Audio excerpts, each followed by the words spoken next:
బ్రతుకున్నావ పగిలిన కడలి పాలైనను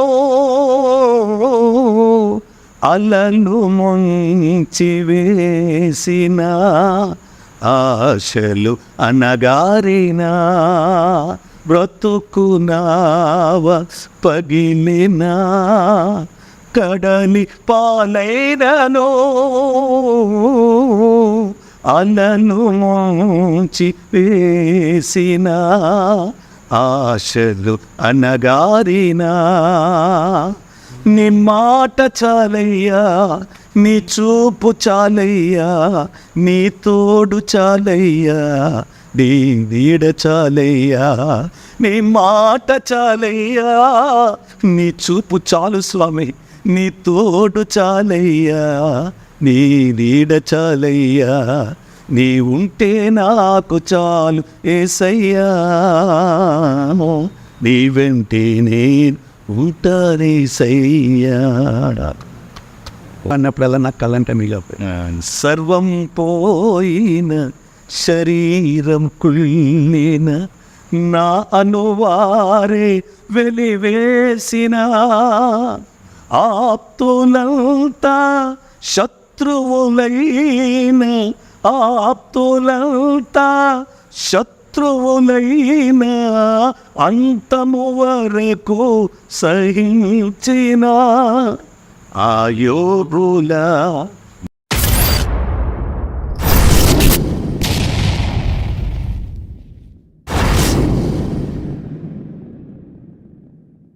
ప్రభునందు ప్రియులారా, యేసుక్రీస్తు అతి పరిశుద్ధ నామంలో ఈ పునీత్ కుమార్ చేజర్లు అనేటటువంటి యూట్యూబ్ ఛానల్లో ఈ కార్యక్రమం చూస్తున్నటువంటి ప్రతి ఒక్కరికి కూడా పాస్టర్ పునీత్ కుమార్ అయినటువంటి నేను నా హృదయపూర్వక వందనాలు తెలియజేసుకుంటున్నాను. దేవునికి మహిమ కలుగునుగాక. ప్రభునందు ప్రియులారా, మరి ఈ సమయంలో మా ఈ యూట్యూబ్ ఛానల్ ద్వారా మంచి కార్యక్రమాలు మీ ముందుకు తీసుకొస్తూ ఉన్నా. మరి అదే ప్రక్రియలో ఈ సమయంలో మరొక ప్రాముఖ్యమైనటువంటి సమయాన్ని మీ ముందుకు తీసుకొస్తూ ఉన్నాం. అదేంటంటే ప్రియులారా, మరి మంచి భారంతో కూడినటువంటి దైవ సేవకులు, మరి సీనియర్ మోస్ట్ దైవ సేవకులు, అంతేకాకుండా తన పాటల ద్వారా మరి ప్రపంచం మొత్తం తిరుగుతున్నటువంటి దైవ సేవకులు, మరి అటువంటి దైవ సేవకులతో మరి ఈరోజు ముఖాముఖిగా ఈ చిన్న ఇంటర్వ్యూ వారి సాక్ష్యాన్ని మీ ముందుకు తీసుకొస్తా ఉన్నా.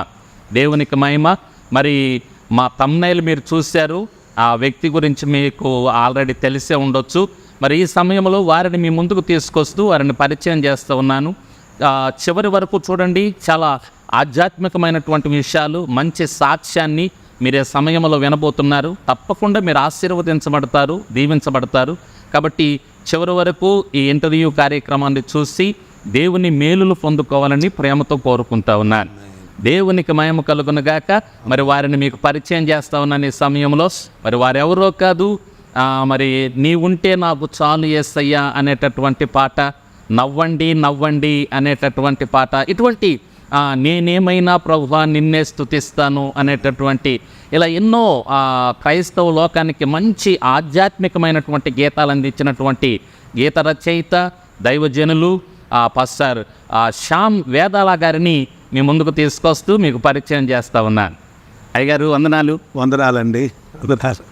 చాలా సంతోషం మిమ్మల్ని చూడటం, ముఖాముఖిగా మీతో ఉండటం. మరి దాదాపు నా సేవలోకి వచ్చిన మొదటి నుంచి కూడా మీ పాటలు పాడుకుంటూ మరి ముందుకు సాగాం. ఈరోజు మీ ముందు ఉండటం, మీతో ఇంటర్వ్యూ చేయటం నిజంగా దేవుడు మాకు ఇచ్చిన గొప్ప భాగ్యంగా భావిస్తూ ఉన్నానయ్యా. చాలా సంతోషం. నాకు కూడా చాలా సంతోషంగా ఉంది. అయ్యా, కొద్ది నిమిషాలు మీ సాక్ష్యాన్ని నా ప్రశ్నలతో ప్రారంభం చేస్తూ ఉండగా మీరు వాటికి జవాబులు ఇవ్వండి. తప్పకుండా. మీ పుట్టుక, మీ జన్మస్థలం ఎక్కడ పెరిగారు, ఎక్కడ చదువుకున్నారు, అది తెలియచేయండి అయ్యా. మీ తల్లిదండ్రులు? మా నాన్నగారు అమ్మగారు సెకండరీ గ్రేడ్ టీచర్స్. ఓకే. వారిద్దరూ ఉద్యోగరీత్యా ట్రాన్స్ఫర్ అవుతూ ఉంటుండగా ఓకే పెళ్ళైన కొత్తలో వాళ్ళు చించినాడా అని ఇప్పుడు ప్రస్తుతం బ్రిడ్జి వేశారు అక్కడ గోదావరికి అనే పల్లెటూరులో వారు పనిచేస్తూ ఉన్నారు స్కూల్ టీచర్స్గా. అప్పుడు నేను పుట్టింది 53వ సంవత్సరం, 1953. అమ్మగారికి ఫస్ట్ ఇష్యూ నేనే, ఓకే, పెద్ద కుమారుడు. పెద్ద కుమార్. ఓకే, కాబట్టి వాళ్ళు టీచర్స్ కాబట్టి మా తాతగారు ఊరు గోదావరి అవతల చాకలిపాలెం అని ఉంది, రాజుల దగ్గరగా. ఓకే, ఇక డెలివరీకి మా అమ్మ తెల్లవారితే అక్కడికి వెళ్ళారు. ఓకే. అప్పటికి గోదావరి వరద వచ్చింది. 53 వరదలు అంటే పెద్ద వరద. విన్నాను. సరే తెల్లవారి మేము గోదావరికి వెళ్ళేసరికి పడవలు దాటించట్లేదమ్మా, మీరు వెనక్కి వెళ్ళిపోండి, 2 రోజుల వరకు పడవలు ఇప్పుడు పడవలే. ఇక మా అమ్మ నాన్న వెనక్కి వచ్చేసారు. వెనక్కి వచ్చిన తర్వాత ఎక్కడో మా తాతగారింటి కాడ పుట్టవలసిన నన్ను ఆ చిన్నలోనే అమ్మ డెలివరీ అయిపోవడం దేవుని ఏర్పాటు. అందుకని నా బర్త్ ప్లేస్ చించినాడ. చదువు అదంతా చదువు చించినాడులోనే మా నాన్నగారి హెడ్ మాస్టర్, నాన్నగారి చేతిలోనే చదువుకున్నాను 5th స్టాండర్డ్ వరకు. 6th వచ్చేసరికి మాకు నర్సాపూర్ మిషనరీ బోర్డింగ్ ఉండేటప్పుడు డాక్టర్ దొరగారు, భట్ దొరగారు అని, ఓకే, వారు మిషన్ బోర్డింగ్ పెట్టారు బాయ్స్ కొరకు. ఓకే, దాంట్లో నేను 6th నుంచి SSLC వరకు అక్కడే ఉంచాను, అక్కడే చదివాను. బోర్డింగ్లో ఉండేవాడిని, సెలవులకి ఇంటికి వెళ్తా ఉండేవాడిని. ఓకే, ఇంటర్మీడియట్ ఆ తర్వాత SSLC అయిపోయిన తర్వాత అప్పుడు ఇంటర్మీడియట్ లేదు నాది, SSLC అని లాస్ట్ బ్యాచ్. ఓకే, ఇది అయిన తర్వాత నాకు మొదటి నుంచి కోరిక ఏంటంటే టీచరే అవ్వాలని, దానికి ముందు అందుకని PUC అక్కడ భీమవరం DNR కాలేజీలో PUC అక్కడ చేశాను. ఆ PUC చేసేటప్పుడే బ్రహ్మానందం, సినిమా యాక్టర్ బ్రహ్మానందం మా హాస్టల్ మేట్, ఆయన నా సీనియర్. నాకు సీనియర్ ఆయన. నాకు చిన్నప్పటి నుంచి కూడా మా అమ్మ సండే స్కూల్ అంటే చాలా చిన్నప్పటి నుంచి కూడా ఈ క్రిస్మస్ నాటకాలు రాయడం మా తల్లికి దేవుడిచ్చిన వరం. Okay, okay. ప్రతి సంవత్సరం ఒక్కొక్క రచయిత అనేది అమ్మ దగ్గర అమ్మ దగ్గర నుంచి వచ్చింది, అమ్మ ప్రార్థన వలన వచ్చింది. అది నా తల్లి నాకు బ్లెస్సింగ్. అయితే ఈ బ్రహ్మానందం ఏం చేశారంటే నా నేను కాలేజీలో పాటలు పాడడం చూసి నెమ్మదిగా నన్ను చాలా సపోర్ట్ చేశారు. ఓకే, బ్రహ్మానందం గారు కాలేజీలో డ్రామాలు వేసాం. ఆ డ్రామాలో నేను లేడీ క్యారెక్టర్ వేసాను. అది యూనివర్సిటీలో ద బెస్ట్ ప్రైజ్ వచ్చింది. హర్మానికి దిక్కెవరని అలాగా అక్కడ PUC చదివాను. PUC అయిన తర్వాత కూడా డిగ్రీ కూడా DNR కాలేజీలో చదివాను. డిగ్రీ నటన కూడా టచ్ ఉంది. నటన కూడా చాలా టచ్ అండి. నాటకాలు మా అమ్మ రాసిన నాటకాలు అన్ని నేనే మెయిన్ యాక్టర్. ఎన్ని నాటకాలు వేస్తారయ్యా? యోబు గురించి వేసాం, లాజర్ గురించి వేసాం, దావీదు చరిత్ర వేసాం. అమ్మ వరాలన్నీ దేవుడు నాకు ఇచ్చారు. అందుకని ఆ DNR కాలేజీలో బ్రహ్మానందం గారితో నన్ను పరిచయం డ్రామాల్లో తిరగడం. ఇక అప్పటికి నేను ఏజ్ వచ్చింది కాబట్టి యవనస్తున్నాను, డిగ్రీ చదువుతూ నాకు ఒక ఆశ ఉండేదండి. PUCలో ఒక లెక్చరర్ గారు ఉండేవారు, BV నరసింహరావు గారు అని. ఆయన మాకు ఇంగ్లీష్ టీచ్ చేసిండ్రు. ఓకే, ఆయన స్టైల్, ఆయన చాక్ పీస్ పట్టుకోవడం, ఆయన వేసే డ్రెస్ పిచ్చగా నచ్చేసింది నాకు. ఆ బెంచీలో కూర్చుని ఎప్పటికైనా ఇదే డ్రెస్ మెయింటైన్ చేసి ఇదే లెసన్ ఇంగ్లీష్లో చెప్పాలి, ఇంగ్లీష్ టీచర్ అవ్వాలని ఒక అలాంటి ఆత్రుత. అది నేను చాలా ట్రై చేశానండి దానికోసం. అయితే దేవుడు ప్రణాళిక వేరుగా ఉంటుంది. కాబట్టి యవనస్తులకు ఒక మాట ఏంటంటే మనకు ఎన్నో ఆశలు ఉంటాయి, కానీ ఆ ఆశ వెనకాల దేవుని యొక్క నడిపింపు లేకపోతే మన ఆశలు నెరవేరు. ఒక్కొక్కసారి మన ఆశలు కూడా ఆయన నెరవేరకుండా చేస్తారు. మేలైన దానికోసం, మేలైన దాని. ఈ పాయింట్లో నేను అదే చెప్పాను. ఆ DNR కాలేజీలోనే ఉందండి లిటరేచర్. అప్పుడు ఇంగ్లీష్ లిటరేచర్. ఇంగ్లీష్ లెక్చరర్ అవ్వాలంటే ఇంగ్లీష్ లిటరేచర్ చదవాలి. నా నాన్నగారు పాపం చాలా కష్టపడి అక్కడ సీట్ సంపాదించారు. ఫస్ట్ ఇయర్ ఒక స్టార్ట్ అయింది, BA లిటరేచర్ తీసుకున్నా. ఫస్ట్ ఇయర్ స్టార్ట్ అయింది, ఒక 6 months అయ్యేసరికి యూనివర్సిటీ నుంచి కాలేజీకి లెటర్ వచ్చింది. మేము ఈ లిటరేచర్ సబ్జెక్ట్ బుక్స్ మేము సప్లై చేయలేం కాబట్టి ఈ లిటరేచర్ ఉన్న కాలేజీలన్నింటిలో లిటరేచర్ క్యాన్సిల్ చేసేసి ఎవరైనా స్టూడెంట్స్ ఉంటే అదర్ గ్రూప్లో వేసేది. దేవుడు ఎలా బ్రేక్ చేశాడు, ఇది మర్చిపోలేదు. నా లైఫ్ టర్న్ అయింది అక్కడే. ఎంతో డిసప్పాయింట్ అయ్యాను. ఆఖరికి అప్పటికే సీట్లని వెళ్ళిపోతే లిటరేచర్ తీసేసి జాగ్రఫీలో పడేశారు. ఫస్ట్ అది తక్కువది ఎవరో జాయిన్ అవ్వరు దాన్ని. కానీ అక్కడే మీరు అంటే దేవుడు అలా మిమ్మల్ని కొంచెం అది ఆలోచన నుంచి తప్పించారు. అప్పుడు తెలియలేదు కానీ ఇప్పుడు అర్థమవుతుంది. సేవలు వాడబడుతూ ఎంత విస్తారంగా మీలాటోళ్ళు లేక అమెరికా న్యూజిలాండ్ పిల్లలు కూడా ఈ పాట వినగలుగుతున్నా అంటే నేను లెక్చరర్ అయ్యుంటే ఆ లెక్చరర్ ఉద్యోగంతో చేసి అక్కడే ఉండిపోయేవారు. దేవుడు నన్ను విదేశాలు దేశాల్లో ఒక ప్రత్యేకమైన వ్యక్తిగా వాడుకోవాలి. అది నా తల్లి ప్రార్థన. మా అమ్మకైతే లెక్చరర్గా చేయాలని ఏం లేదు, ఎవరి సేవలో ఉండాలి కాబట్టి అది యవనస్తులకి ఒక మంచి సందేశం అండి ఇది. మీరు అనేక ఆలోచనలు చేయొచ్చేమో కానీ ఒకటి గుర్తుపెట్టుకోండి, దేవుని ప్రణాళికకి మీరు లోబడాలి. అప్పుడు మీరు ఇంకా ఆశీర్వదించబడతారు. మీ ఆలోచన కాదు, దేవుని ఆలోచన మీ ఎడల జరిగితే మరి అయ్యగారు లాగా తప్పకుండా ఆశీర్వదించబడతారు. దేవునికి స్తోత్రం. మంచి సందేశం అయ్యేది. ఆ తర్వాత ఎలా మరి సేవలోకి? అదే చెప్తాను. మొట్టమొదట నేను అమ్మ గురించి అమ్మ దేవుడు నాకు ఇచ్చిన వరం. అందుకని అమ్మ మీద కూడా ఒక పాట రాశాను. అమ్మ నువ్వు అమ్మవే కాదమ్మా, దేవుని మాటలు మాకు నేర్పిన దేవత నీవమ్మ అని అమ్మ మీద ఒక పాట రాశాను.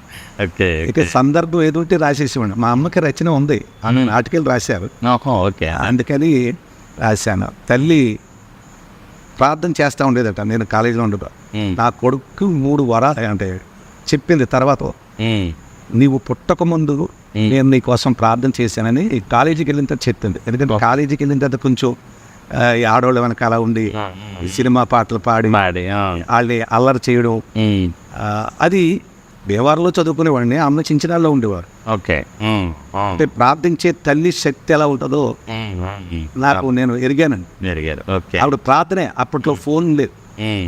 నేను ఒకరోజు కాలేజీ అయిపోయిన తర్వాత మా కాలేజీ మా క్లాస్మేట్సే 3 ఆడవాళ్ళు ముందు వెళ్తున్నారు, వెనకాల నేను నా ఫ్రెండ్ ఉండి వాడిని ఏదో నేను జోకర్ జోకులేసి వాళ్ళు నవ్వేలాగా చేశాను, వీళ్ళు నవ్వుతున్నారు.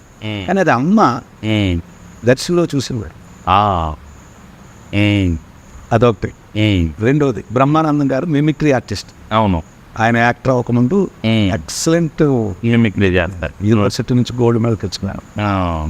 ఆయన ఏం చేశాడంటే ఈ మొర్రోడు పనికొస్తాడు మనకు అని చెప్పి, నాది అప్పుడు లేడీ వాయిస్ ఉండేది, మెచ్యూర్డ్ అవది. అప్పుడు శ్యామో నేను మిమిక్రీ చేసి ముందు ఒక ప్రార్థనా పాట పాడరా బాగుంటుంది అని నన్ను అలాగా అంటే సాతాను లేక ఏమో దేవుని చిత్తానికి వ్యతిరేక పాప ఆయన నన్ను చాలా ఎంకరేజ్ చేశారు. అంటే అంతమంది జనంలో మా ఊళ్ళమ్మ గుడి దేవారు అక్కడ మిమిక్రీ చేస్తున్నాడు ఆయన. దానికి ముందు పాట పాడమన్నా. నాకేమో టైమ్లీ సింగింగ్, టైమ్లీ రాసేసుకోవడం, ఒక అంశం చెప్తే చాలు పాట రాసేసుకుంటాను. అప్పుడు ఏం పాట పాడాలి? ప్రార్థన పాట. వెనకాల విగ్రహం ఉంది. అప్పట్లో పాట ఏదో మూవీలో లేదు, అమ్మ నీవు లేని తావే లేదు ఈ లోకంలో పాట ఉండేది, సుశీల గారు పాడింది. అది మా ఊళ్ళమ్మ కాబట్టి ఆ పాట పాడు. ఎందుకు ఈ విషయాలు చెప్పాల్సి వస్తుందంటే తల్లి ప్రార్థించే తల్లి ఉండడం ఎంత దీవులు వచ్చింది. మొట్టమొదట ఆడపిల్లలు వెనకాల వెళ్దాం, ఈ 2. అప్పుడు ఆ వారంలోనే అమ్మ దగ్గర నుంచి కార్డు వచ్చేది. అప్పుడు కార్డే మనకు ఆ తల్లి రైటింగ్ ముచ్చాలే. ఆ కార్డు మీద రాసింది ఎప్పుడు కూడా ప్రియమైన బిడ్డకు అని రాసేది. నాన్న కాలేజీకి వెళ్ళావు కానీ ఎవరో 3 ఆడపిల్లలు ముందు వెళ్తుంటే వెనకుండి నువ్వు ఏదో గేలికేస్తున్నట్టు నేను చూసా. వండర్. అది ఏంటి? రెండోది వెనకాల పెద్ద నల్లటి విగ్రహం ఉంది, దాని ముందు మైక్ నుండి నిలబడి పాడుతున్నారు విగ్రహం దగ్గర. ఈ 2 రాసేసరికి నాకు ఇంకా కంపించిపోయినాడు. ఎవరు చెప్పారు అని చెప్పడానికి లేదు, ఫోన్స్ లేవు. అవును కదా, అవును. ఆ రోజుల్లో ఫోన్స్ లేవు. అప్పుడు తల్లి ప్రార్థన యొక్క శక్తి నేను గమనించాను. దాటిపోలేను ఇంకా అమ్మ ప్రార్థన నుంచి. అలాగని మారు మనసు అప్పుడేం రాలేదు నాకు, కానీ భయపడ్డా. ఇప్పుడు జ్ఞాపకం చేసుకుంటుంటే ఆ హెచ్చరిక ఆడపిల్లలు ఎదురకుండా అలాగే చేయడం, వెనకాల చేయడం కాలేజీలో మామూలే. అవును. పైగా నా జోక్స్ ఇప్పుడు లాంటి వాళ్ళకి జోక్స్ కాదు, వాళ్ళు చాలా నవ్వుకునేవారు. నేను క్లాస్లోనే జోకర్ నండి. అందుకని కానీ ఆ విగ్రహం దగ్గర పాడడం మటుకు అమ్మ చాలా బాధపడ్డారు. ఇలాంటిది నేను వింటాను చూస్తాను అనుకోలేదా, ఏంటి అది నిజమా కాదా? ఇక నేను కాదని లేదు కదా, అవును అమ్మ ఇలా జరిగింది. తర్వాత బ్రహ్మానంద గారు కాడమంటే మా మమ్మీ ఒప్పుకోవట్లేదండి. అలాగే డిగ్రీ అక్కడ కంప్లీట్ చేశాను. ఇంగ్లీష్ లిటరేచర్ ఆ ఆశ అయిపోయింది. ఈ లోపల మా తల్లి ఇక్కడ ఒక కృష్ణుల ఆసుపత్రి ఉందండి నర్సాపూర్. ఓకే. నర్సాపూర్లో సూపరింటెండెంట్ ఆయన ఇంగ్లాండ్ నుంచి వచ్చాడు. ఇంగ్లాండ్ నుంచి పాపం ఫ్యామిలీతో వచ్చాడు. ఓకే. 100 ఎకరాల స్థలం కొన్నాడు. మీరు చూసారు ఇలా వచ్చేటప్పుడు ఉంటుంది. దాంట్లో ఆయన ఒక్కడే ఈ కుష్టి వ్యాధిగ్రస్తుల యొక్క పుండ్లు కొడుకుతూ ఉండేవాడు. ఓకే. అప్పట్లో 76లో ఎక్కడ కూడా కృష్ణుల ఆసుపత్రి లేదు. గవర్నమెంట్ లేదో బ్రాంచ్ ఉంది కానీ ఎవరు వెళ్ళేవాడు కాదు. నర్సాపురం కుష్ఠరోగుల ఆసుపత్రి బెతెస్తా లెప్రసీ హాస్పిటల్ నర్సాపురం అనేది పెద్ద ఫేమస్ అయిపోయి మార్నింగ్ ట్రైన్కి బస్సులకి దిగిపోయేవారండి కుష్ఠరోగులు అంటే అక్కడికి రోజుకి 100 మంది 200 మంది తర్వాత 800 మంది వరకు వచ్చేసారు. తెలుసుకుని ఎందుకంటే పుండు కట్టడం కడగడం ఆయింట్మెంట్ ఇవ్వడం వాళ్ళకి జాగ్రత్త మెడిసిన్స్ ఫ్రీగా ఇవ్వడం అంతా చేసి అయితే దొరగారు ఒక్కడే కట్టివ్వడు. ఎంతమంది కట్టగలితే అంతమంది కట్టివ్వడు. మిగతా వాళ్ళు రోడ్డు పక్కన పడుకుని పొద్దున కట్టించుకుని వెళ్ళేవారు అనుకున్నాను. ఆయన ఒక భారంతో ఒక రోజు ప్రార్థన చేస్తారు. మా అమ్మ సండే స్కూల్ టీచరే. ఆయన ఇంట్లో సండే స్కూల్ జరిగింది. ఓకే. ఇప్పుడు సండే స్కూల్కి వెళ్తుంటే దొరగారు ప్రార్థన వినపడింది అంట ఆవిడకి. కవా చెప్పిందని వినపడితే ఆయన ఏం ప్రార్థన చేస్తారు, ప్రభువా అక్కడ నుంచి నన్ను ఇక్కడ తీసుకొచ్చారు. యాక్చువల్గా ఆయనకి కుష్ఠవ్యాధిగ్రస్తులకు వైద్యం చేయడం చేత కదా. ప్రభు అన్నాడంటే ఆయన నువ్వు ఇండియా వెళ్ళు, కుష్ఠరోగుల మధ్యన సేవ చేయి, ఆ వ్యాధి గురించి అక్కడే చదువుకుని చేయమని. ఏమి మాట్లాడండి దేవుడు. పిలుపు లేని సేవకులు ఎంతోమంది ఉంటారు. అవును. ఆయన అక్కడ రాజా లైఫ్. ఆయన నాకు ఒక మనిషిలో దైవత్వం ఉంటుందా అంటే ఆయనే మాకు డాక్టర్ షార్ట్ అది. ఆయన పేరు షార్ట్ కానీ ఆ స్తంభం అంత ఎత్తుంటాడు. ఎంతంత ఎత్తు షార్ట్. ఓకే. ఆయన చేసిన పని చూసి అప్పుడు మా అమ్మ విన్నదండి ఆ ప్రార్థన. ప్రభు నాకు నేను అక్కడి నుంచి వచ్చాను, నేను ఒక్కడనే అల్సర్స్ కొట్టుకుంటున్నాను. ఇండియా వాళ్ళు ఎవరు లెప్రసీ ముట్టుకునే వాళ్ళు ఎవరు లేరు. ఈవెన్ డాక్టర్స్ MBBS డాక్టర్స్ కూడా ఎవరు ముట్టుకోడు. అంటు రోగులు లోనికి రాకూడదనే బోర్డు. ఆ తర్వాత మేము ఫైట్ చేసిన తర్వాత ప్రభుత్వంతో తీసేశారు బోర్డు. ఓకే. వాళ్ళ అంటువ్యాధి కాదు, లెప్రసీ అంటువ్యాధి కాదు అని చెప్పి ఆ డాక్టర్ గారు మాకు ఇచ్చిన ఫీడింగ్ టీచింగ్ వాటిని బట్టి అది చేసాము. అప్పుడు అమ్మ ప్రార్థన ఏమైందంటే నాకు ఎవరైనా 7 ఆయన సంఖ్య పెట్టి 7 కుర్రోళ్ళు యూత్ని నాకు సహాయం ఇస్తే జస్ట్ అల్సర్ క్లీనింగ్ ఏదో ట్రైనింగ్ ఇప్పించి ఉద్యోగం ఇస్తాను. ఓకే. ఆ పాట విని ఆయన ఏడుస్తూ ప్రార్థన చేస్తే ఆ ఏడుపు తట్టుకోలేక ఆ రోజు నుంచి మా అమ్మ ఏంటంటే బాబు నేను డిగ్రీ నుంచి అయిన వెంటనే ఇంటికి వచ్చిన వెంటనే హాస్పిటల్లో పెట్టేయాలనుకున్నా. జీవితం ఎలా మలుపులు తిప్పుకొచ్చిందో నాకు చూడండి. సరే ఇంటికి వచ్చానండి. ఇంటికి వచ్చాను, పెళ్ళి ఏర్పాట్లు చేస్తున్నారు. పెళ్ళి అంటే అప్పటికే నాకు మా అత్తలో నాన్నగారు ఒక్కరే అండి. 4 పైన 4 కింద మధ్యలో ఒక్కడే పుట్టాడు. అందుకని మేనత్తల కాంపిటీషన్ ఎక్కువైపోయింది నాకు, మరదల కాంపిటీషన్. అందులో ఆ టైంలో డిగ్రీ చదివాడంటే పెద్ద గొప్ప కాంపిటీషన్ ఎక్కువైపోయింది. సరే అప్పుడు మ్యారేజ్ ప్రపోజల్ చేస్తున్నారు. సరే ఇంటికి వెళ్ళానండి. ఇంటికి వెళ్ళిన తర్వాత ఇంకేం ఛాన్స్ లేదు. అమ్మ హాస్పిటల్కి వెళ్ళిన రారా దొరగారికి నేను చూపిస్తాను. సరే వెళ్ళాను. సరికి ఆయన చూశాడు. అయ్యా మీ ప్రార్థనని విన్నాను, అక్కడే నేను మొక్కుకున్నాను. నా కొడుకు డిగ్రీ అయిన వెంటనే మీరు ఎవరో 7 కుర్రోళ్ళు కావాలంటే వారిలో నా కొడుకుని మీ సేవకి ఇచ్చేస్తాను. అక్కడ నేను షాక్ అయిపోయాను. కుష్ఠవ్యాధి గ్రస్తుల మధ్యన సేవ ఏంటి అంటే దానికంటే మరి ఇప్పుడు ఏం చెప్పారంటే మా అమ్మకి అది కరెక్టే. వాళ్ళకి ట్రైనింగ్ ఇప్పిస్తాం, వాళ్ళు హాస్పిటల్లో ఉండవలసి వద్దు, విలేజ్లో సేవ చేయాలన్నారు. ఓకే. చదివిన వెంటనే ఉద్యోగం వస్తుంది కదా, ఆ ఉద్యోగం తోటి ఓకే అన్నాను. తర్వాత సాలూరు, శ్రీకాకుళంలో సాలూరు అని ఉంటుంది, పెద్ద leprosy hospital, Philadelphia leprosy hospital. అక్కడ మరి ఒక 6 నెలలు ట్రైనింగ్ అండి. అంటే లెప్రసీ పేషెంట్ని ఎలా డయాగ్నోస్ చేయాలి, అంటే మచ్చ లెప్రసీ ఇప్పుడు కూడా మచ్చలాగా వస్తుంది, ఆ మచ్చని ఎలా డయాగ్నోస్ చేయాలి, దానికి ఏ లక్షణాలు ఉంటాయి, ట్రైనింగ్ 6 నెలలు. ఓకే ఓకే ఓకే ఆ ట్రైనింగ్లో కూడా నేను డ్రామాలు వేసి ఆ ఊరంతా అదరగొట్టేసి పెద్ద పేరు తెచ్చుకున్నాను. ఇక ఎక్కడ ఉన్నా పాటలు డ్రామాలు. రామాలు సరే అలాగ నేను నర్సాపూర్ లెప్రసీ హాస్పిటల్లో అమ్మ జాయిన్ చేసి అయితే నేను ఏడ్చానండి. అమ్మ ఎంత మంచి కొడుకుని అమ్మ, చదువుకున్నాను కదమ్మా, ఈ ఉద్యోగం ఏంటమ్మా అంటే మా అమ్మకు కూడా ఏడుపు వచ్చింది నేను ఏడుస్తుంటే. కుష్ఠరోగుల మధ్యలో సేవ ఏంటి అని. కానీ అప్పుడు మా అమ్మ మామిడి చెట్టు కింద ఓ మాట అంది, నాయన నువ్వు ఇక్కడ అడుగు పెట్టిన మరుక్షణం నీకు దేవుడు గొప్ప ఆశీర్వాదం ఇస్తాడు. ఆమేన్ ఆమేన్. అమ్మగారు ఇప్పుడు దేవుని సన్నిధిలో ఉన్నారు కానీ ఇలా ప్రతి మాట నాకు జ్ఞాపకం. ఆవిడ దేవోక్తిలాగా పలికిది అంతే. ఇంకా నేను మాట్లాడకుండా వెళ్ళాను ట్రైనింగ్కి. పాస్ అయిన తర్వాత వచ్చిన తర్వాత 76 ఏప్రిల్ 1 ఇక్కడ జాయిన్ అయ్యారు. ఎక్కడ? ఇక్కడే. ఇక్కడంటే తూర్పుతాల్ నర్సాపూర్ హాస్పిటల్ నుంచి పోస్టింగ్ ఇక్కడ ఇచ్చారు. ఎప్పుడు ఎన్నో సంవత్సరం వచ్చారయ్యా తూర్పుతాల్? అది 76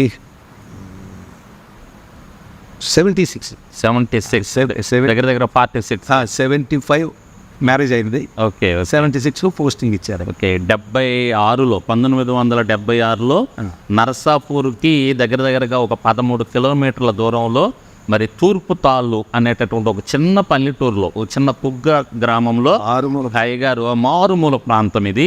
ఈ పల్లెటూరులో సేవ చేస్తున్నారు. అయ్యగారి పాటలు ప్రపంచం మొత్తం తిరుగుతున్నా అయ్యగారు మాత్రం మరి ఈ పల్లెటూరులో ఈ మారుమూల ప్రాంతంలో మంచి పరిచర్య కొనసాగిస్తూ ఉన్నారు. దేవుని ప్రణాళిక అది. అంతే. అయ్యా ఇక్కడికి రావడానికి కూడా నేను చాలా ఏడ్చానండి. ఎందుకంటే 7 సెలెక్ట్ చేసి 7 ట్రైన్కి పంపించారు. ఓకే 7లో 4 చక్కగా టౌన్లో నర్సాపూర్లో ఒకరు పోస్ట్ చేసుకున్నారు. వాళ్ళు ఏదో కాకాపట్టి, అప్పట్లో దొరగాన్ని కూడా కాకాపట్టి ఎవరు ఉండేవారు.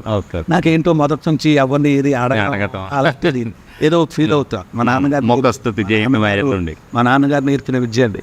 దేవుడు మనకు సహాయం చేసి వెళ్తారు కానీ మున్సిపల్ దగ్గరికి వెళ్ళి బతిమాలి సంతకాలు అలాంటి లేదండి. ఓకే అందుకని నేను అడగలేదు, నన్ను ఇక్కడ వేసాను. ఓకే ఉప్పు నీళ్ళండి, ఇది పనిష్మెంట్ ఏరియా. సంస్కారం లేరు. ఎవరో కూడా ప్యాంటు షర్ట్ వేసుకోరు, లుంగి పైన టవల్ వేసుకునే తిరిగి నేను వచ్చేసారు. రోడ్లు లేవు, కరెంట్ లేదు, ఏమీ లేదు. ఇసుక పర్ర సైకిల్ ఇచ్చారు నాకు యూటీలో. ఇక్కడ నుంచి ఇప్పుడు పేరుపాలెం ఇటు నుంచి బియ్యం తెప్ప వరకు మొత్తం 25 విలేజెస్ నేను కవర్ చేయాలి. వెళ్ళి ఇంటింటికి వెళ్ళి జనాభా రాసుకుని వాళ్ళందరినీ కాళ్ళు చేతులు చూపించమని చెప్పి ఎంతవరకు మనం చూడగలం అంతవరకు చూసి మచ్చలు ఏమైనా ఉన్నాయో డయాగ్నోస్ చేసి వాళ్ళకి ఇక్కడే ట్రీట్మెంట్ ఇవ్వడం. బాబా ఎంత భారమైన పరిచయం. ఆ భారమైన పరిచర్య పెట్టిన లెప్రసీ విషయంలో సంతోషించాలి. ఎందుకు ఊర్లోనే ట్రీట్మెంట్ ఇవ్వడం అంటే ఈ కుష్టి వ్యాధి వల్ల కాళ్ళలో అల్సర్స్ వస్తాయి, పుళ్ళు వస్తాయి కదా. వీళ్ళు ఇక్కడ నుంచి ప్రయాణం వెళ్తేనే బస్సు ఎక్కించుకో. ఓకే ఓకే దేవుని ప్రేమన్న కూడా ఆలోచిస్తారు. అవునయ్య. అందుకనే ఫారినర్స్ని పంపించేశారు కానీ ఫారినర్స్ విలువ తెలియదు. ఎవడండి ఇప్పుడు ఏ డాక్టర్ అయినా సరే ఇండియాలో ఏ డాక్టర్ అయినా కుష్ఠరోగిని ముట్టుకుని కట్టమని కట్టరు. వాళ్ళు అలాంటి అద్భుతమైన సేవ చేస్తుంటే వాళ్ళకి ఏంటి సార్. అవును, మిషనరీస్ ప్రాణాలు తెగించి చేశారు సార్. సరే ఇక్కడ పోస్ట్ చేశారు, ఇక్కడికి వచ్చా. అప్పుడు ఏమీ లేవండి, ఏడుస్తూ వచ్చాను. వచ్చి అప్పుడు దేవుడి స్వరం అని ఆత్మస్వరం అని తెలియదు కానీ అమ్మ అని నువ్వు వెళ్ళినాను అక్కడికి, నిన్ను బట్టి ఆ ఏరియా బాగు చేస్తాడు దేవుడు. ఆమేన్ ఆమేన్. ఇప్పుడు మీరు చూసిన అభివృద్ధి అంతా నన్ను బట్టేనండి. దేవుని నేను అదే నమ్ముతాను. వీధుల్లో ఎక్కడైనా కూటం జరిగితే చెప్తాను అనమాట. నేను 76లో ఇక్కడికి వచ్చేసరికి మంచినీళ్ళు లేవు, మనుషులు లేరు, ఇంటినే అలా బతికి. ఎండాకాలం ఏమో తాటికల్దాం, శీతాకాలమేమో ఈతకం, రెండు తాగి బతికిస్తుంది. నో వాటర్ అండి, వాటర్ గురించి అడిగి కూడా ఎవడలేదు. అలాంటి పరిస్థితిలో వచ్చాను అయ్యారు ఇక్కడికి. చాలా వచ్చి కొత్తగా పెళ్లి చేసుకుని వచ్చాను. అద్దెళ్ళు కూడా ఎవరు ఇల్లు లేవు అప్పుడు. ఇప్పుడు ప్రక్కన ఉన్న కాలనీ ఇందిరమ్మ కట్టించిన కాలనీ. ఓకే ఆ ఇందిరమ్మ కాలనీ కట్టిస్తే వాళ్ళు 3 స్తంభాలతో కట్టారంట అది. ఓకే అందుకని అసలు ఇల్లు లేకుండా చెట్టు కింద పడుకుంటారు కానీ సెంటిమెంట్లు ఎక్కువ. అవును, దయచేసి ఒక విశ్వాసులుగా మనం కొన్ని సెంటిమెంట్లు తప్పకుండా ఎదిరించాలి. ఎదిరించడం అంటే మీరు చేసే తప్పు అని చెప్పడం కాదు. వాళ్ళు ఏదైతే అక్కడికి వెళ్ళకూడదు అంటారో మనం వెళ్ళాలి. అవును. Yes yes yes. మనం అందుకని మనం ముందుండి మార్గదర్శకం మనం చూపించాలి. ఏమైంది అని చూపించాలి. అవును. 3 స్తంభాలలో ముంచిపోతాం, మురిగిపోతాం. నేను అక్కడికి వెళ్ళాను. కొత్తగా పెళ్లి చేసుకున్న ఇంట్లోకి వెళ్ళి ఓకే ఓకే ఓకే. అక్కడే 2 పిల్లలు పుట్టారు. పాశ్రమ గారు బాగా మీకు సహాయపడ్డారు అయితే ఈ విషయంలో. పాశ్రమ గారిని కూడా అష్టమ్మ గారు సహాయం అంటే ఇక నేను తర్వాత చెప్తాను మీకు. ఆమె లేకపోతే నేను లేను. అంతే అంతే. అవును. ఎక్సలెంట్ నా భార్య. ఓకే. చాలా మీ ఆఖరికి నేను జీవితంలో 2 స్త్రీలు, అసలు ప్రతి మనిషి జీవితంలో, మగవాడి జీవితంలో 2 స్త్రీలు ప్రముఖ పాత్ర. అవును. తల్లి, భార్య. మీకు ఆ 2 సపోర్టు పుష్కలంగా దొరికింది. దేవునికి స్తోత్రం. లేకపోతే నేను ఇంత స్థితిలో ఉండేవాడిని. అమ్మ ఎంతవరకు నన్ను నడిపించాలి అంతవరకు నడిపించి నా భార్య కుదిరింది. అలాగా నా వివాహం అంటే ఉద్యోగం తర్వాత వివాహం తర్వాత ఉద్యోగం ఇక్కడికి వచ్చేసాము. ఇక్కడ 2 పిల్లలు పుట్టారు. ఓకే. కష్టాలు అన్నీ అనుభవించి ఎన్ని కష్టాలు అనుభవించాను. మీకు మొత్తం ఎంతమంది పిల్లలయ్యా? 2 2 పిల్లలు. పాప బావ. Okay okay okay family. Okay okay. ఆ బాబే బాబు బాబీ బాబు బాబీ ఆయన ఇప్పుడు ఇంటర్నేషనల్ గా ఇంటర్నేషనల్ ప్యాడ్ ప్లే చేస్తున్నాడు, చూస్తూ ఉంటాం మేము. రెండో బాబు? బాబు కాదండి, పాప. రెండోది పాప. ఒక బాబు ఒక పాప. ఓకే. అంటే ఒక కోడలు ఒక కుమారు కూడా కూతురు. Okay okay okay. అలాగా జాబ్ అలాగా నేను వచ్చాను. అప్పటి నుంచి ఇప్పటికి ట్రాన్స్ఫర్లు లేవు. అందరూ ట్రాన్స్ఫర్ అయింది కానీ దేవుని చిత్తమేంటో తెలియదు. ఈ ఏరియాకి వచ్చిన తర్వాత నేను ట్రాన్స్ఫర్లు ఎన్ని పెట్టినా కానీ ఇచ్చారు కదా. ఎందుకంటే ఎవరు వస్తారు ఇక్కడ ఏమీ లేదు. కానీ అన్నెందుకు పంపించావు ప్రభు అంటే ఏడుస్తూ చాలా ఉందండి పెద్ద సాక్ష్యం. అయితే ఇల్లు దొరకలేదు, ఆ ఇంట్లో ఉన్నాం. ఆ తర్వాత అది వర్షం కారిపోతుంది, ఎవడో రిపేర్ చేసి పడి గేదెలు కట్టేసి అక్కడ. అబ్బా. అందుకని ఇక్కడ ఈ సైడ్లో ఫ్రంట్ సైడ్ 5 సెంట్లు కొని ఒక తాటేకిల్ వేసుకుని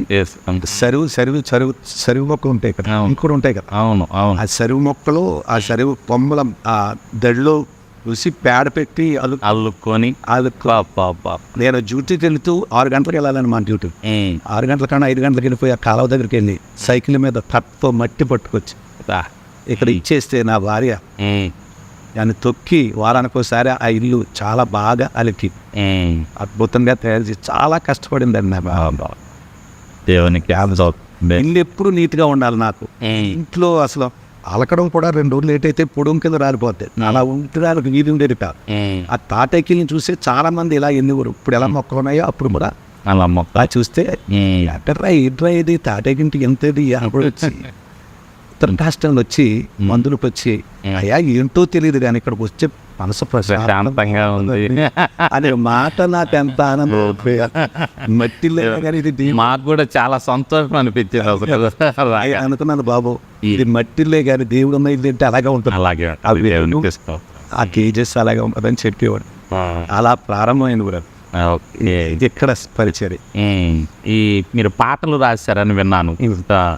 ఎన్ని పాటలు రాశారు మొత్తం మీరు? ఇంచుమించు 300 ఉంటాయండి. 300 పాటలు రాశారు. 250 అలా ఉంటాయి. అంటే నేను పాటలు రాస్తూ స్వరకల్పన చేయడం. కొంతమంది భక్తులు రాసిన పాటలు నాకు ఇచ్చి కొంచెం స్వరకల్పన చేయండి అన్నాయి కూడా కలుపుకొని అది 300 అవుతుంది. ఓకే. మీరు రాసిన క్రైస్తవ పాటల్లో నీ ఉంటే నాకు చాలు యేసయ్యా ఎలా రాశారయ్యా? పెళ్ళి అయింది, ఇక్కడికి వచ్చాము. ఇక్కడికి వచ్చిన పిల్లలు పుట్టినప్పటి నుంచి నా భార్యకు బలహీనత స్టార్ట్ అయింది. ఆ బలహీనత ఏంటంటే క్రానిక్ సైనసైటిస్. ఓకే. తెలుసా? సైనసైటిస్ అంటే తెలుసా? తెలియదు. ముక్కుల్లో ఫ్లూయిడ్ ఉండిపోయి ఊపిరి ఆడదు. అది సెప్టెంబర్ నెల, అక్టోబర్ ఈ సీజన్లో చలికాలం, బాగా చలికాలం వస్తుంది. సైనసైటిస్ అంటారు. దానివల్ల తలపోటు కూడా ఉంటుంది. ఓకే. చాలా సివియర్ అండి, ప్రాణానికే ప్రమాదం. మొట్టమొదట ఈ పాటలకి పునాది ఏంటంటే నా భార్యకు వచ్చిన రోగా. Okay okay. ఆ అనుభవాల్లో నుంచి సైనసైటిస్తో బాధపడతా ఉండేది. ఎంత బాధ అంటే ఈ ముక్కులో ఫ్లూయిడ్ ఆగిపోయి మనకు బయటకు వచ్చేసంత లోన ఆగిపోద్ది అన్నమాట. ఈ అక్టోబర్ నెల వచ్చేసరికి ఈ ఖాళీలోకి వచ్చేసేదండి ఆ ఫ్లూయిడ్. మొత్తం ఇలా నొసలు ఇలా ముందుకు వచ్చేసి చూడడానికి చాలా భయంకరంగా ఉంటాయి. అప్పట్లో ట్రీట్మెంట్ సరైన లేదు. హై యాంటీబయాటిక్ వాడేసేవాడు నాన్నగారు గారు. ఆయనే మా డాక్టర్. ఓకే. అంటే స్టాఫ్ కాబట్టి హై యాంటీబయాటిక్ వాడేశారు. అది మొదలు. రెండోది క్రానిక్ సైనసైటిస్ అయితే వాల్వ్ ప్రాబ్లం వచ్చింది. ఓకే. ఈ వాల్వ్ ప్రాబ్లం రావడానికి ఏంటంటే కీళ్ళవాతం జబ్బు వచ్చింది. సైనసైటిస్ తర్వాత కీళ్ళవాతం. కీళ్ళవాతాన్ని బట్టి డాక్టర్ గారు దీనికి యాంటీబయాటిక్స్ వాడేశాడు, కీళ్ళవాతాన్ని కూడా యాంటీబయాటిక్స్ వాడేశారు. ఆ యాంటీబయాటిక్స్ వాడిన తర్వాత వాళ్ళు పూడిపోవడం మొదలెట్టు. పూడిపోవడం మొదలెట్టి బాగా తీసుకెళ్ళి మా డాక్టర్ గారు చూసి 9 సంవత్సరాలు వైద్యం చేశాడండి ఆ వాలులో ఉన్న బ్లాక్ ట్యాబ్లెట్స్ ద్వారా తగ్గించడానికి. అప్పట్లో సర్జరీ ఇలాగా డెవలప్ అవ్వలేదు. ఓకే. ఆశ్చర్యం ఏంటంటే ఇది తప్పకుండా వినాలి. కొన్ని బలహీనతలు మన జీవితాన్ని ఒక మలుపు తిప్పడానికి వస్తాయి. దేవుడు పైగా విశ్వాసులకి ఎక్కువ భయంకరమైన పరిస్థితులు ఎందుకు పెడతాడంటే విశ్వాసంలో ఒక మెట్టు ఎదిగించడానికి. ఇది మరణం కొరకు వచ్చిన రోగం కాదు అనే మాట ఒకటి. అవును. అంటే నాకు చాలా ఇష్టం. అది సరే, అది అయింది. సరే, ఒకరోజు మొగల్తూరు అని ఇక్కడ పల్లె ఊరు ఉంది. అక్కడ ఏదో స్థితికూటం పెట్టుకున్నారు. అప్పుడు ఆవిడకి అక్టోబర్ నెల అనుకుంటా బాగా బాగా వస్తుంది, బాగా ఆయాసం వస్తుంది, బాధపడుతుంది. నేను కూటానికి వెళ్ళాలి. అప్పుడు ల్యాండ్ ఫోన్లే. వాళ్ళేమో ఫోన్ చేస్తున్నారు, అయ్యగారు ఇప్పుడు వస్తారని ఫోన్ చేస్తున్నారు. ఫోన్ చేస్తుంటే వెళ్ళాలా లేదా బాధపడుతుంది. జ్వరం వచ్చేస్తుంది, పోతానికి జ్వరం, ముక్కులో ఇది వాళ్ళు జ్వరం వచ్చేస్తుంటే ఫోన్ చేస్తున్నారా, నేను వచ్చేస్తాను అని చెప్పి. సరే, ఆవిడ అందే, నేను ఇలాగ ఉంటాను, నేను పర్వాలేదు, కొద్దిగా నాకు భయంగా ఉంది, రాత్రి నేను చనిపోతానేమో, ఆ పరిస్థితి బాగోలేదు, అయినా మీరు మీటింగ్ మానవుడికి మీరు వెళ్ళండి. ఆ ధైర్యంతో నేను అప్పుడు స్కూటర్ ఉండేది, ధైర్యంతో వెళ్ళాను. మీటింగ్కి వెళ్ళిన తలుపు గుండం పెట్టుకో అన్నాను. నేను గుండం పెట్టలేను, నీవు లేచి. నాకన్నా అనుమానం ఏంటంటే మీరు వచ్చేసరికి మీరు చనిపోతాను, మీరు లోనికి ఎడ తీసుకోవడం కష్టం ఉంటుంది, అన్నట్టు బయట మీరే గుండం పెట్టేసి వెళ్ళిపోండి. ఆ మాట మర్చిపోలేని ఆవిడ అలా పంపించడం. నేను కూడా వెళుతూ అప్పుడండి దేవుడితో నాకు ఎన్కౌంటర్. అన్నీ బాగానే ఉన్నాయి, ఒకే మనిషి ఇన్ని రోగాలు పెట్టాలా? మొట్టమొదటి ప్రశ్న. నేను ఎక్కడికో ఉద్యోగం చేయడం ఎప్పటికి సేవ చేస్తే నేను దీవించబడతానని వచ్చా. లేదు, నా పిల్లలకి ఇంగ్లీష్ మీడియం చదివించాలనుకున్నాను. జీతం ఏమో 800 వాళ్ళని నేను ఇంగ్లీష్ మీడియం చదివించలేకపోయాను.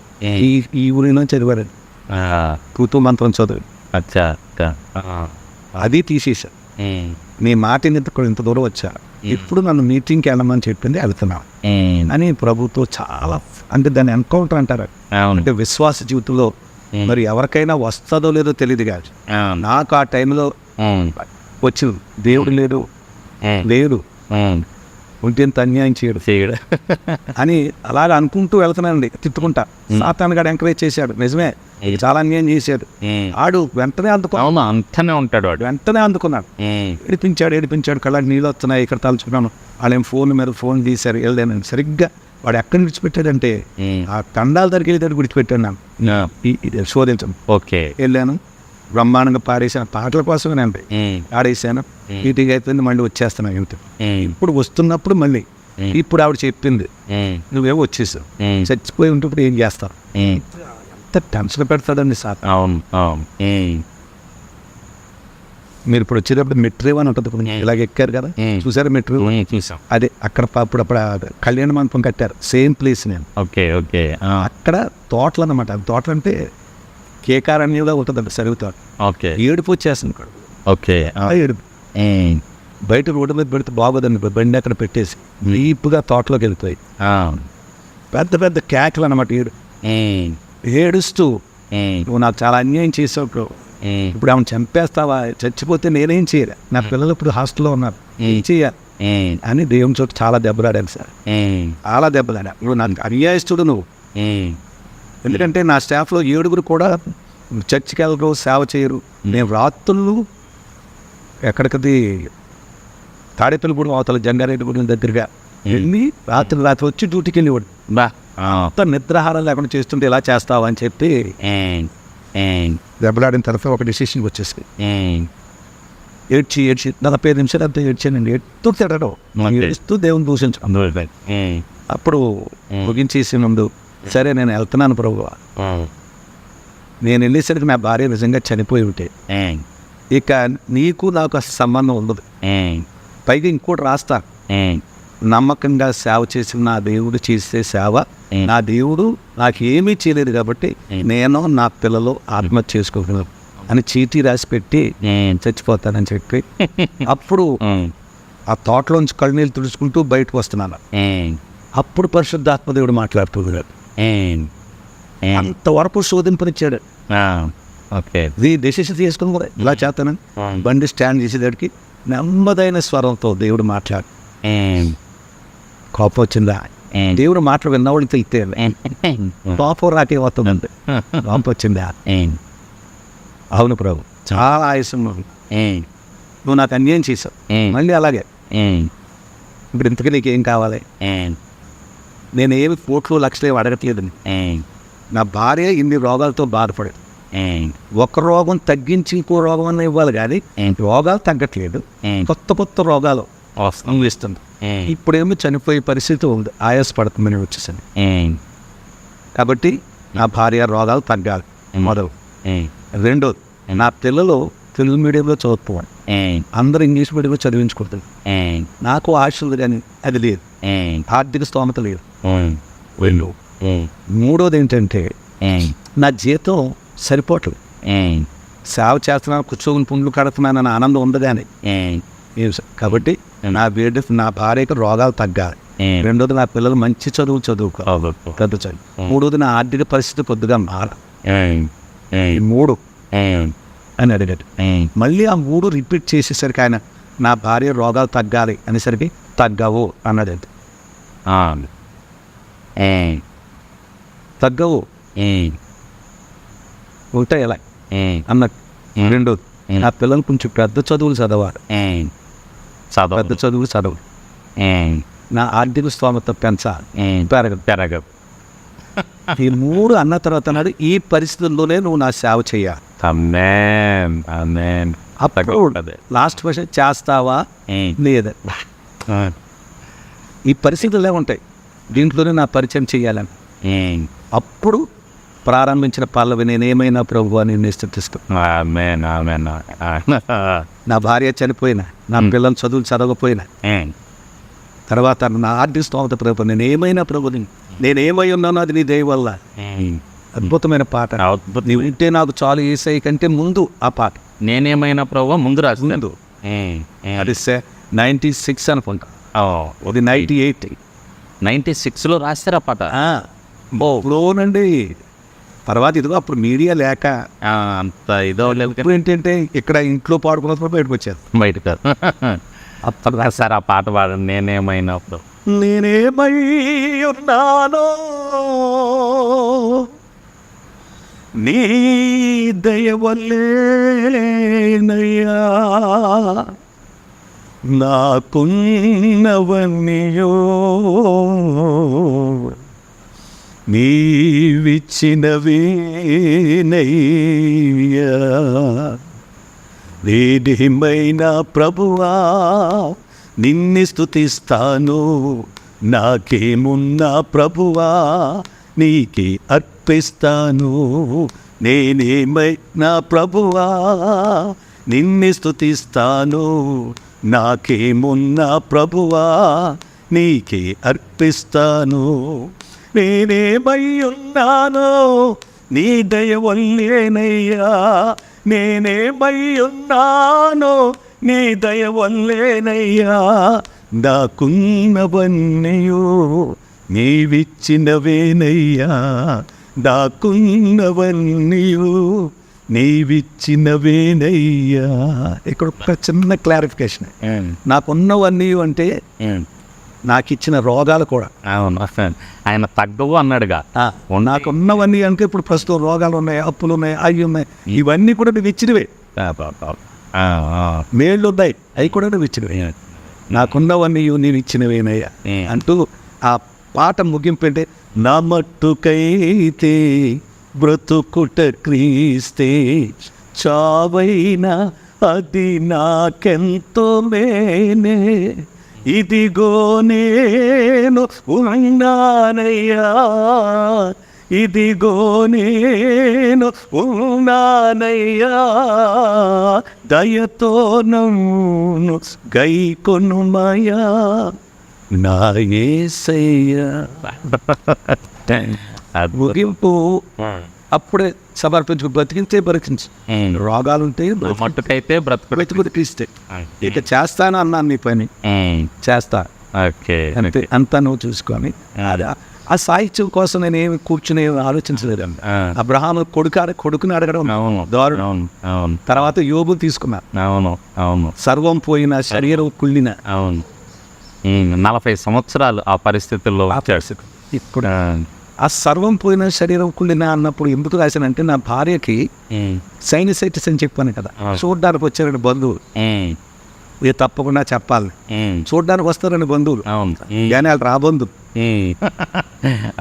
కాదు నా దృష్టిలో. వచ్చి ఈ ఫ్లూయిడ్ కారుతున్నప్పుడు ముక్కులోంచి ఆ మంచం దగ్గర చిన్న పళ్ళెం పెట్టేవాళ్ళు. భయంకరమైన వాసన అండి అది. అది బయటకు వచ్చే వరకు బాగా తగ్గదు. ఈ వాపంతా తగ్గాలి, అది బయటకు రావాలి.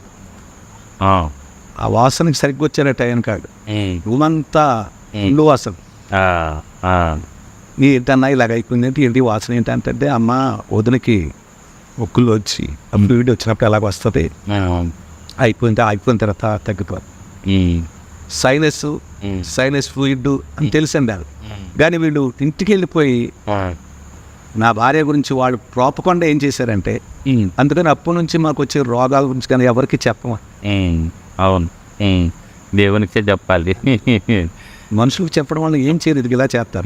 వెళ్ళి ఏం చేశారంటే, శాంజయ వేదాల మనకు చెప్పట్లేదు, ఈరోజు సైనస్ ఆపినాడు కానీ అది క్యాన్సరు, నొక్కు లోనంతా కుళ్ళిపోయి చీవి నెత్తురు వచ్చేసింది, మేము కళ్ళారు చూసాం, పురుగులు వచ్చేసినాయి చెప్పారు. అందుకని ఈ మాట పాడినప్పుడల్లా నాకు కళ్ళంటే మిగిలిపోయి. సర్వం పోయిన, శరీరం కుళ్ళిన, నా అనువారే వెలివేసిన, ఆప్తులంతా శత్రువులైన, ఆప్తులంతా శత్రువులైన, అంతము వరకు సహించిన ఆయోగులా నేనేవైనా. అద్భుతమైన పాట, నిజంగా అనేక మందిని ఆదరించింది. అవును, మీ తలంపుల్లో నుంచి, మీ నోట్లో నుంచి వచ్చిన ఆ పాట అనేక మందిని ఆదరించి, అంటే మీరు ఆ పరిస్థితుల్లో దేవుడు తీసుకెళ్తేనే మీ దగ్గర నుంచి ఆ పాట వస్తుంది. ఆ పాట అనేక మందికి ఆదరణ కలిగిస్తుంది. అందుకని ప్రసంగాల్లో కూడా పాట పాడే ముందు తప్పకుండా టైం అయిపోయినా చెప్తాను. లేకపోతే బుర్రలు ఏం చేస్తున్నారంటే, ఈ పాటలో భారంతో పాడకుండా, అవును, స్టైల్గా మ్యూజిక్ ఎంటర్టైన్ పెట్టుకుని, అవును, ఏదో ఇలా అలా పాడుతున్నారు. అది వెనకాల ఉండి నేను వింటే కనుక బాధపడతాను. ఫీల్ పాడితే పరిస్థితులు బట్టి పరిస్థితి. అయితే దీంట్లో ఇంకొక క్రైస్తవ పాటల దొంగలు, ప్రసంగాల దొంగలు ఉంటారు కదా, వారికో మాట చెప్తున్నారు. ఈ పాటని నేను రాశాను, అప్పటికి నేను జీడిఎం సంఘాలు ఇక్కడే తిరిగేవాడిని. ఆయన పేరు చెప్తాను. అతను అన్నాడు, అన్న ఈ పాట నేను క్యాసెట్ చేస్తాను అన్నాను. అప్పుడు నాకు క్యాసెట్ చేయడం ఏంటో ఏం తెలియదు. సరే నేనన్నా, బాబు నేను ఇంకా ఈ ఒక్క క్యాసెట్ కూడా చేయలేదు, ఇలా బయటకి ఇచ్చేస్తే బాగోదు కదండి. లేదన్నా, ఆ పాట నా జీవితంలో గొప్ప సాక్ష్యం, ఎందుకంటే నా కొడుకును పోగొట్టుకున్నాను. అలాగే మొత్తానికి ఏదో చెప్పాడు జాషువా కమలాకర్. ఓకే, చెప్తే నేను ఇవ్వలేదండి పాట. అప్పుడు ఇక్కడున్న పాస్టర్ తెలుసు అతను బాగా, 5 పాస్టర్ల చేత రికమెండేషన్ లెటర్, అయ్యారు మీరు అటు సైడ్ వెళ్ళలేరు కదా, వెళ్ళరు కదా, కొన్ని మనం కూడా పాడతాను అన్న కదా. సరే ఇచ్చానండి, పాడించాను. కానీ చేస్తున్న ద్రోహం ఏంటంటే అండి, ఇది వేదంతో చెప్తున్నా, పాటలు పాడేవారు, సీడీస్ చేసుకునేవారు, మీ పాట నిజంగా మీరు రాస్తేనే మీ పేరు వేసుకో. అవును కదా, అది గొప్ప పాపం. అది వేరే వాళ్ళు తెలియక ఉద్రేకంలో వాడు ఎవరు భలే ఉందండి ఇది మీరే రాశారు, అవునండి నేనే రాశాను అని చెప్పేయడం అయిపోతుంది. అవును, జాషువా కమలాకర్ అలాగే చేశారు. మీ పాటని తను రాసినట్టుగా క్యాసెట్లు వేసుకుని ఈ పాటలన్నీ నేనే రాశానండి. అక్కడ మా నర్సాపూర్ కుర్రోడు ఒకడు ఉండి ఎవరో అడిగారు స్టేజ్ మీద, ఈ పాట దేవుడు నాకు ఇచ్చిన పాట, ఇది నా భారంతో రాసిన పాట అని చెప్పేసరికి వీడు వెంటనే స్టేజ్ దిగిన వెంటనే, అన్న నువ్వు పెద్ద సింగరు, మా శ్యామన్న కదా రాస్తా డైరెక్ట్గా అడిగేశాడు. కానీ ఈ విషయంలో జ్యోతిరాజు గారిని నేను మెచ్చుకుంటున్నానయ్యా. ఎందుకంటే నీ ఉంటే నాకు చాలు వేస్తాయి అనే పాట ఒక రకం జ్యోతిరాజు గారి వలన అనేక మందికి చేరింది. పైకొచ్చా కానీ ఆయన స్పష్టంగా చెప్తాడు. వేదాల గారు, శ్యామ్జీ వేదాల గారు ఈ పాట రాశారు, కింద కూడా వేసాడయ్యా, కూడా వేసాడు స్క్రోలింగ్ మీ ఫోటో వేసి మీ పేరు వేసి. అది నేను ఇప్పుడు సాక్ష్యం ఇలాంటి ఈ విషయం చెప్పేటప్పుడల్లా జ్యోతిరాజు గారిని చెప్తానండి. అది అలాగా నేను 4 పుత్రులు రాసిన పెద్ద పెద్ద స్పీకర్లకు పేర్లు లేదు, నా పాటలు టైటిల్ సాంగ్లకు పాడాడు. ఈ పేర్లు చెప్తే మళ్ళీ వాళ్ళు బాధపడుతున్నా. నా పాట పైగా నేను ఫోన్ చేసిన తర్వాత అంటారు, అయ్యా అది మీ దగ్గర ఫోన్ లేదండి, లేకపోతే ఒకడేమో మర్చిపోయినన్నా కరెక్ట్ కదా, నువ్వు రాసావు కదా, ఇలాంటి కౌర్లండి. తప్పండి. అంటే చాలా స్వార్థం. సాహిత్యం బాగుంటే అది డబ్బులు ఉంటే దాన్ని సీడీ చేసేయడు, వీడియో చేసేయడు, మేమే రాసామని చెప్పుకోవటం. నీ ఉంటే నాకు చాలా వేసయ్యా, నాకు చాలా వేసయ్యా ఇది అయింది. ఆ తర్వాత నా భార్యకు వ్యాధి తీవ్రత పెరుగుతూ వచ్చేసరికి ఒకరోజు డాక్టర్ గారు చెప్పినట్టుగా ఆవిడ ఆయాస పడిపోవడం, మనిషి ఎలా అటు ఇటు కదిలిపోతున్నాయి కదా మనిషి. అప్పటికి 11:30-12 అయిపోయాడు. అప్పటికి కరెంట్ లేదండి. ఓకే. ఇక్కడ నుంచి నర్సాపూర్ తీసుకెళ్ళాలి, ఒక ఏదైనా అయితే తీసుకెళ్ళలేదు, ఆటోలు కానీ ఏమీ లేదు. అంటే ఆ మంచం దగ్గర ఉన్నాను, ఆయాస పడుతుంది. ఒకటే మా కాళ్ళ మీద ఉండి, కాళ్ళ దగ్గర ఉండి కాళ్ళ మీద చేసి ప్రార్థన చేస్తాం, ప్రభువా డాక్టర్ గారు చెప్పిన సిమ్టమ్స్ కరెక్ట్గా జరుగుతుంది. ఇప్పుడు ఇక్కడ డాక్టర్ లేరు, మందు వాడలేదు, ఆపరేషన్కి వెళ్ళలేదు. సరే ఇప్పుడు నేను కోరేది ఏంటంటే నాకు ఆపరేషన్ జరగాలని ఆశ లేదు. పోనీ ఆపరేషన్కి నువ్వు డబ్బు ఇచ్చినా నాకు డబ్బు కూడా వద్దు. ఓకే. ఇవేమి వద్దు, నీవు ఉంటే చాలు ఈ పరిస్థితులు, నీవు ఉంటే చాలు యేసయ్యా అని అలా ఉంటేనే ఆ ప్రార్థనలో వచ్చిన మాటలో పాట రూపం నీవు ఉంటే నాకు చాలు యేసయ్యా, నువ్వు ఉండి బ్రతికిస్తే నీ వెంటే ఉంటాం మేము. నా భార్య బ్రతకాలంటే నువ్వు ఒక్కసారి చూస్తే చాలు, నీ నీడ పడితే చాలు. ఈ వేదంలో నేను తోడుగా ఉండలేను, నా భార్యకి నువ్వు తోడుగా ఉంటే చాలని ఆ మాటలు ప్రభువు ఇచ్చాడండి. చూను కూడా ప్రభువు ఇచ్చాడు. ఈ పాట గురించి ఒక మ్యూజిక్ డైరెక్టర్ ఒక ఆయన హిందూ, సంగీతం తెలిసిన పాట బాగా రాశారు అయ్య గారు అన్నాడు, ఇది ఏ రాగంలో రాశారు అని. ఇప్పుడు ఆయనతో చెప్పనయ్యా, ఈ రాగాలు కానీ శృతులు కానీ మనకి తాళం కానీ ఏమీ తెలియదు. మీరు రాగాల్లో రాశారు, ఏ రాగంలో రాశారు అన్నారు చూసారా, అది మార్చి ఈ రోగంలో రాశారంటే చెప్తున్నారు. అదేంటండి అని. అవునండి, నా పాటలన్నీ రోగాల నుంచి వచ్చిన రాగా, రోగాల నుంచి వచ్చిన రాగా, శ్రమల్లో వచ్చిన సాహిత్యం. ఇప్పుడు చెప్పాను. అప్పుడు ఆ రాత్రి బ్రతుకునావా పగిలిన కడలి పాలైన ఆ క్షణం. ఆ తర్వాత ఆవిడ మళ్ళీ వైజాగ్ తీసుకెళ్ళవలసి వచ్చింది. వైజాగ్ నుంచి వస్తున్న బస్సులో అప్పుడు కాకినాడ బ్రిడ్జి, జగన్నాథపురం బ్రిడ్జి ఉండదు కదా, అక్కడ ఓడల్లా ఇవన్నీ కనపడతాయి. అక్కడికి వచ్చేటప్పుడు 2వ శనివారం రాశావు.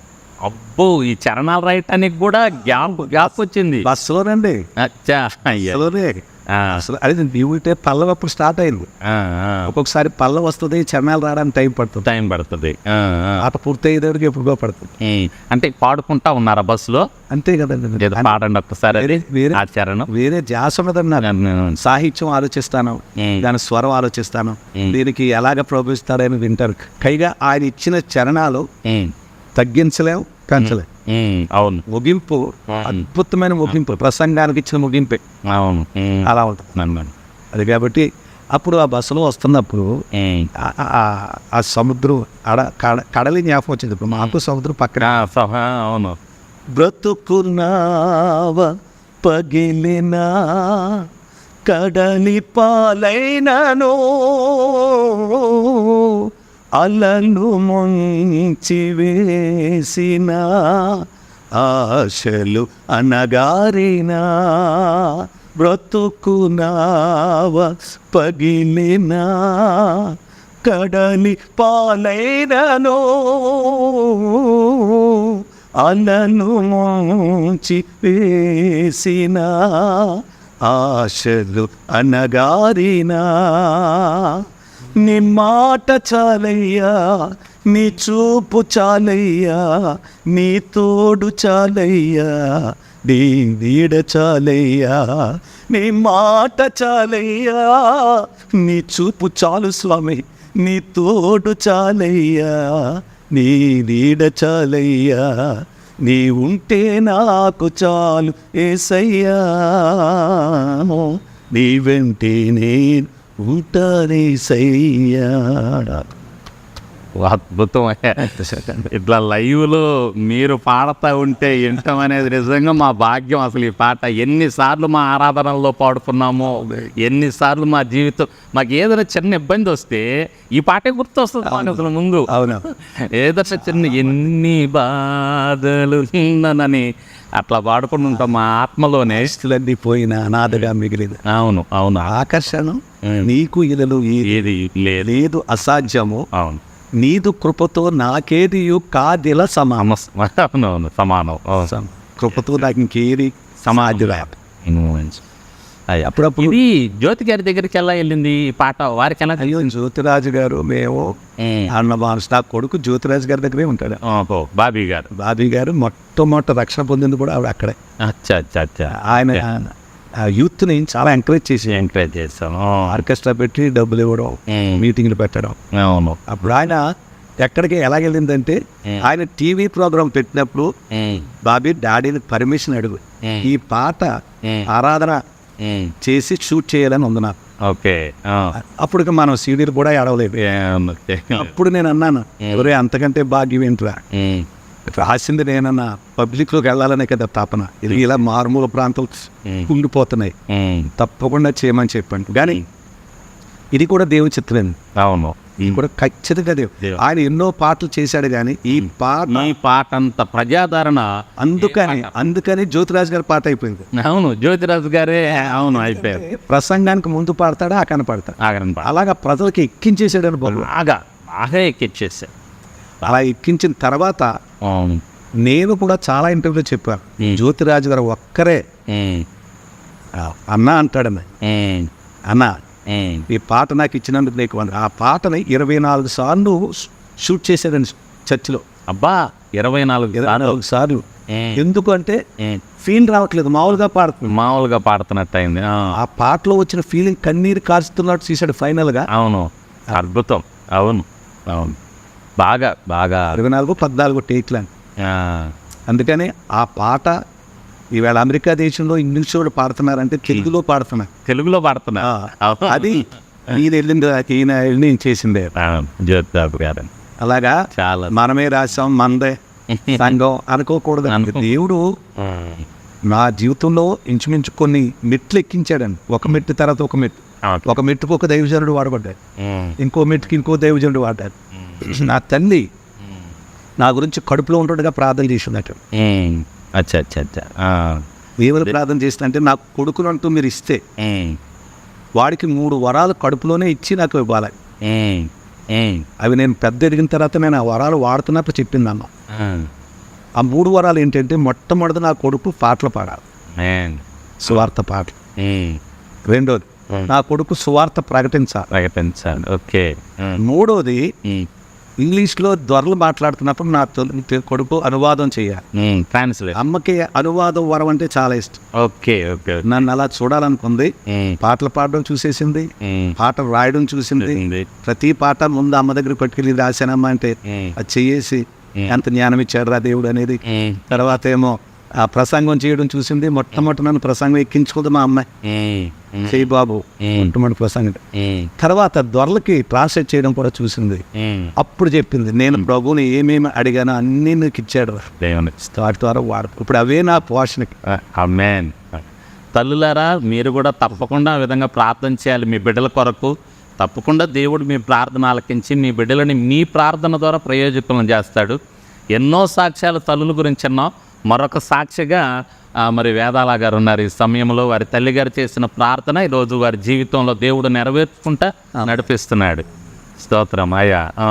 ఈ 3 జరిగినాయి మీ జీవితంలో. మూడే ఇప్పుడు నాకు జీవనాధారమే. దేవుడు ఆశీర్వదిస్తాడంటే ఉద్యోగంలో ఆశీర్వదిస్తాడు అనుకున్నాను నేను.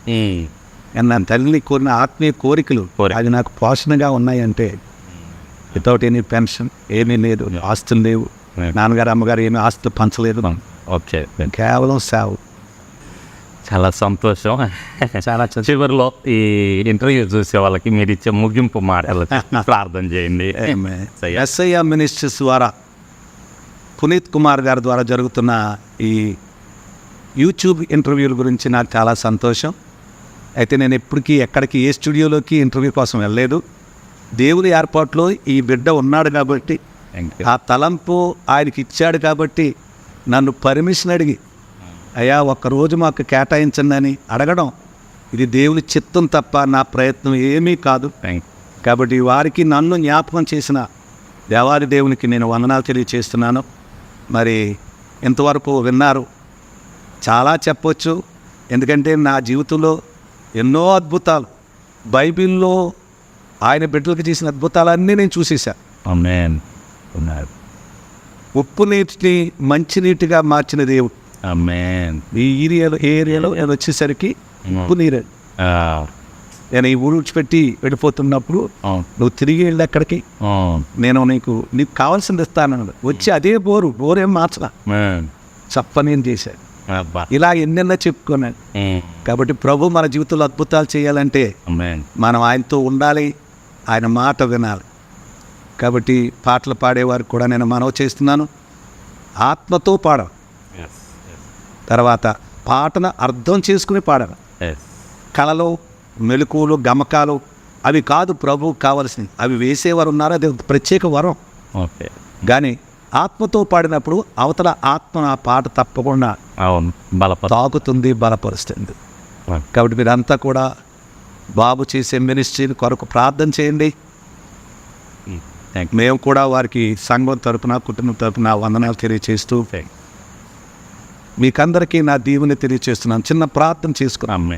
ప్రేమ కలిగిన తండ్రి, మీకు వందనాలు, స్తోత్రాలు, స్తుతులు చెల్లిస్తున్నాం. మా జీవితంలో తల్లి గర్భంలోనే మమ్మల్ని ఏర్పాటు చేసుకుంటున్న మాట ఎంతైనా నిజం తండ్రి. అవునయ్యా. ఈ విషయం తెలియక చాలామంది మొదట్లో చాలా భక్తిగా ఉంటారు, తర్వాత యవన కాలం వచ్చేటప్పటికి అనేకమైన రీతుల్లో పాడైపోతూ ఉన్నారు. నీ చిత్తం ఏంటో తెలుసుకుంటే ప్రభువా, ప్రతి ఒక్కరి పట్ల అద్భుతమైన చిత్తం ఉంది. ఎవరూ పాడైపోయి నశించడం మీకు ఇష్టం లేదు ప్రభు. అల్పుణ్ణి దౌర్భాగ్యమైన నన్ను తల్లి ప్రార్థన నీ దయ వల్ల అమ్మ ప్రార్థన ఏదైతే కోరిందో ఆ ప్రార్థనలో నడిపించి ఈరోజు ఇటువంటి ఇంటర్వ్యూలో ఇటువంటి బిడ్డలతో నేను కూర్చుని ఇంటర్వ్యూ చేయడానికి అవకాశం ఇచ్చారు. ఇలాగే ఇంతకుముందు 2-3 కూడా చేశారు. నేను ఆ ఇంటర్వ్యూలు కూడా దీవించారు. ఎంతోమంది మేలు పొందామని ఫోన్లు చేశారు తండ్రి. నాకు ఆశ్చర్యం వేసింది. ఇతర దేశాల నుంచి కూడా అయ్యా మీ సాక్షి విన్నాం, మాకు ఇప్పుడే తెలిసింది, నీ ఉంటే నాకు చాలు చేశారు, మీరు రాశారని చెప్పి అన్నా. ఈ విషయాలన్నీ ప్రజలకి మరి చూపించడానికి, వినిపించడానికి ఇటువంటి బిడ్డలు వాడుకుంటున్నాం నాయన. కాబట్టి ఇలాగ ఈ ఇంటర్వ్యూలో బిడ్డతో కలిసి సాక్ష్యం చెప్పడానికి మీరు నాకు ఇచ్చిన అవకాశాన్ని బట్టి వందనాలు. మరి రేపు మళ్ళీ వేరే ప్రాంతానికి వెళ్ళాలని ఆశిస్తున్నారు. వీరి ప్రయాణాల్లోనూ, వీరి ప్రయత్నాల్లోనూ, వీరి పనుల్లోనూ మీ సన్నిధి నుంచి అనేక మందికి అల్పుణ్ణి, దౌర్భాగ్యుని, ఇప్పుడు కూడా ఏమీ కాని, ఏమీ రాని నాయన అల్పుణ్ణి ప్రభు, అత్యంత అల్పుణ్ణి నన్ను మీరు మన్నించి ఈ మాటలు అనేక మందికి దీవెనకరంగా చేయమని మా ప్రభువును ప్రియరక్షకుడైన యేసుక్రీస్తు పేరట స్తుతించి ప్రార్థించి వేడుకుంటున్నాం మా పరమ తండ్రి. ఆమేన్. ఆమేన్. ఆమేన్. తండ్రి యొక్కయు, కుమారుని యొక్కయు, పరిశుద్ధాత్మ యొక్క అన్యోన్యమైన సహవాసం ఇక్కడ ఉన్న వారికిని, ఈ ఛానల్ నడిపిస్తున్న పునీత్ గారికి, వారి బృందానికి, సాక్షి విన్న మీకు అందరికీ ఇప్పుడు ఎల్లప్పుడూ సదాకాలము తోడై ఉండి కాచి కాపాడి సంరక్షించును గాక. ఆమేన్. ఆమేన్. ఆమేన్. అలాగే మిమ్మల్ని కూడా కాచి కాపాడును గాక. Thank you. చాలా సంతోషం మీతో ఉండటం.